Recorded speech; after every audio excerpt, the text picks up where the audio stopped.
সাবেক এনসিপি নেত্রী নীলা ইসরাফিল অনেক ক্ষেত্রেই জামায়াতে ইসলামীর নারী বিষয়ক অবস্থান ও মন্তব্য নিয়ে সমালোচনায় মুখর থেকেছেন। এবার তিনি সংসদে বড় বিরোধী দল হিসেবে জায়গা পাওয়া জামায়াতের নিবন্ধন বাতিল চেয়েছেন। তবে দাবি তার হলেও তা পাঠ করেছিলেন নারী উদ্যোক্তা রুবায়াত ফাতিমা তনি। আর এরপরেই বিভিন্ন হুমকি পাচ্ছেন জানিয়ে ফেসবুকে বিশাল এক বিবৃতি দেন তনি।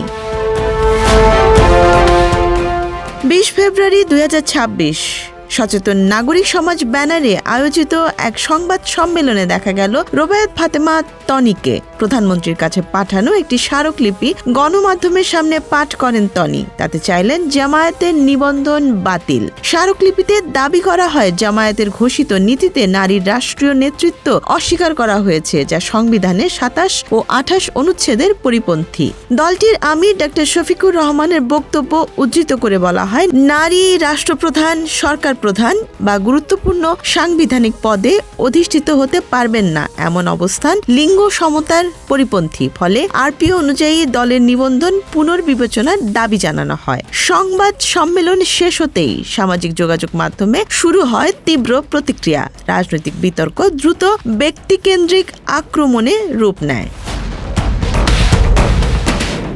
এরপর 21 ফেব্রুয়ারি নিজের ফেসবুক প্রোফাইলে এক লিখিত বিবৃতিতে তনি স্পষ্ট করেন, নীলা ইসরাফিল ব্যক্তিগত কারণে উপস্থিত থাকতে না পারায় তার সরাসরি অনুরোধে এবং স্বাক্ষরিত লিখিত স্মারকলিপি অনুযায়ী তিনি বক্তব্যটি পাঠ করেন।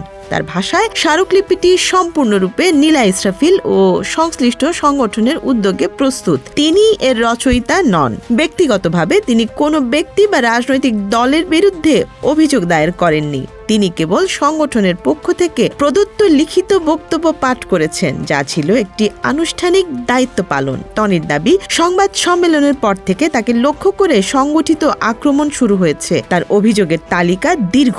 তাকে ও তার পরিবারকে হত্যার হুমকি, ব্যবসা প্রতিষ্ঠান সানভিজ বাই তনি বন্ধ করে দেয়া ও ক্ষতি সাধনের হুমকি, সামাজিক যোগাযোগ মাধ্যমে মিথ্যা ও কুরুচিপূর্ণ তথ্য প্রচার, ব্যক্তিগত জীবন নিয়ে অপপ্রচার, শত শত অপমানজনক ভিডিও ও কন্টেন্ট ছড়িয়ে দেয়া, হাজার হাজার হুমকিমূলক বার্তা, ইমেইল ও সংগঠিত অনলাইন বুলিং। তিনি বলেন, এসব কর্মকাণ্ড শুধু তার ব্যক্তিগত মর্যাদা ও পেশাগত সুনাম ক্ষুণ্ণ করছে না, তার ব্যক্তিগত ও পরিবারের নিরাপত্তাকেও ঝুঁকির মধ্যে ফেলছে। প্রাণনাশের হুমকিদাতাদের বিরুদ্ধে থানায় জিডি ও ফৌজদারি মামলা করা হবে বলেও জানান তিনি।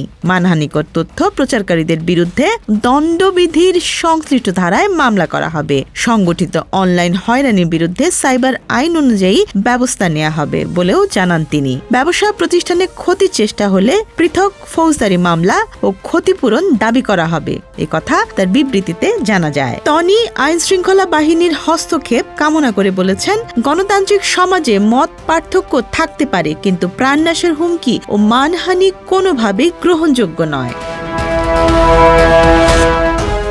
অন্যদিকে নীলা ইসরাফিলও সামাজিক মাধ্যমে দেয়া ভিডিও বিবৃতিতে তনির বিরুদ্ধে হুমকি ও অপপ্রচারের নিন্দা জানিয়েছেন এবং তনির নিরাপত্তা নিশ্চিত করার আহ্বান জানিয়েছেন। তবে রাজনৈতিকভাবে তিনি নিবন্ধন বাতিলের দাবিতে অনড় অবস্থানেই আছেন।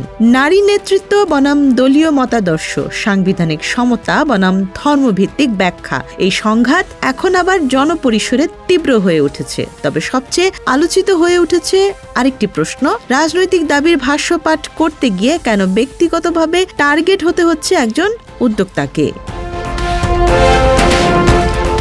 বাংলাদেশের রাজনীতিতে বাংলাদেশ জামায়াতে ইসলামীর নিবন্ধন প্রশ্ন বহুদিনের বিতর্ক। 2013 সালের 1 আগস্ট বাংলাদেশ হাইকোর্ট এক রায়ে দলটির গঠনতন্ত্রকে সংবিধান বিরোধী ঘোষণা করে নিবন্ধন অবৈধ বলেন। পরে বাংলাদেশ নির্বাচন কমিশন দলটির নিবন্ধন বাতিল করেন। এর ফলে 2014, 2018 এবং 2024 সালের জাতীয় নির্বাচনে দলটি নিজস্ব প্রতীকে অংশ নিতে পারেনি। পরবর্তীতে রাজনৈতিক পট পরিবর্তনের প্রেক্ষাপটে 2024 সালের শেষ দিকে নির্বাচন কমিশনের সিদ্ধান্তে জামায়াতের নিবন্ধন পুনর্বহাল হয়। কমিশন জানান, সংশোধিত গঠনতন্ত্র জমা ও আইনগত প্রক্রিয়া সম্পন্ন করার ভিত্তিতেই এ সিদ্ধান্ত নেওয়া হয়েছে। কিন্তু পুনর্বহাল ঘিরে বিতর্ক থামেনি। বিশেষত নারী নেতৃত্ব, সাংবিধানিক সমতা ও দলীয় আদর্শ নিয়ে প্রশ্ন আবার সামনে আসে। ঘটনা প্রবাহ বলছে, এক যুগ আগে রাজনৈতিক দল হিসেবে বাংলাদেশ জামায়াতে ইসলামের নিবন্ধন অবৈধ